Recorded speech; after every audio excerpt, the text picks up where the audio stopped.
السلام عليكم ورحمة الله وبركاته نحمده ونصلي على رسوله الكريم أما بعد கண்ணியத்திற்குரிய அல்லாஹ்வின் நல்லடியார்களே, அன்பான பெரியோர்களே, சகோதர சகோதரிகளே, அன்பான தாய்மார்களே, அல்லாஹுவின் தூதர் ஸல்லல்லாஹு அலைஹி வஸல்லம் அன்னவர்கள் சொன்னார்கள், வானம் பூமி இவ்விரண்டையும் படைப்பதற்கு 2000 ஆண்டுகளுக்கு முன்பு அல்லாஹ் ஒரு நூல் எழுதினான். அந்த நூலில் இருந்து 2 ஆயத்துக்களை இறக்கி வைத்தான். அதை கொண்டே சூரத்துல் பக்ராவை அல்லாஹ் முடித்துள்ளான்.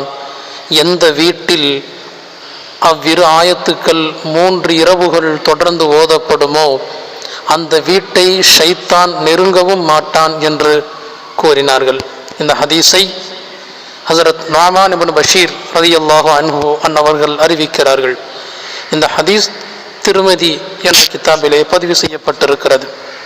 அன்பானவர்களே, ஆமனர் ரசூலு பிமா உன்சில இலைஹி மிர் ரப்பிஹி வல் முஃமினூன் என்று சொல்லப்படுகின்ற சூரத்துல் பக்ரா, குர்ஆனினுடைய 2வது சூறாவான சூரத்துல் பக்ராவினுடைய கடைசி 2 ஆயத்துக்கள் ஆமனர் ரசூலு என்பதிலிருந்து துவங்கி ஃபாஃபான்னா வஃபிர் லனா வர்ஹம்னா அன்த மௌலானா ஃபன்சுர்னா அலல் கௌமில் காஃபிரீன் என்ற முடிவு வரை இருக்கக்கூடிய இந்த 2 ஆயத்துக்கள் எந்த வீட்டிலே ஜின் ஷைத்தான்களுடைய தீண்டுதல் இருக்கிறதோ அல்லது இருக்கும் என்ற பயம் இருக்கிறதோ அந்த வீடுகளிலே இரவு நேரத்தில் இதை ஓதுகிற போது அல்லாஹு தாலா அந்த ஷைத்தானுடைய தீங்கிலிருந்து, அந்த ஜின்களின் தீங்குகளிலிருந்து அல்லாஹு தாலா பாதுகாப்பு கொடுக்கிறான்.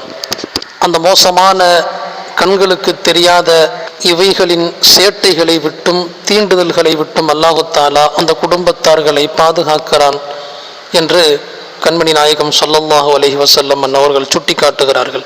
எல்லாம் வல்ல அல்லாஹு தாலா முடிந்தவரை குர்ஆனை எவ்வளவு தூரம் மனனம் செய்ய முடியுமோ அவ்வளவு தூரம் மனனம் செய்கின்ற பாக்கியத்தை எல்லாம் வல்ல அல்லாஹு தாலா தந்தருள்வானா. ஆமீன். அஸ்ஸலாமு அலைக்கும் வரஹ்மத்துல்லாஹி வபரகாத்துஹு.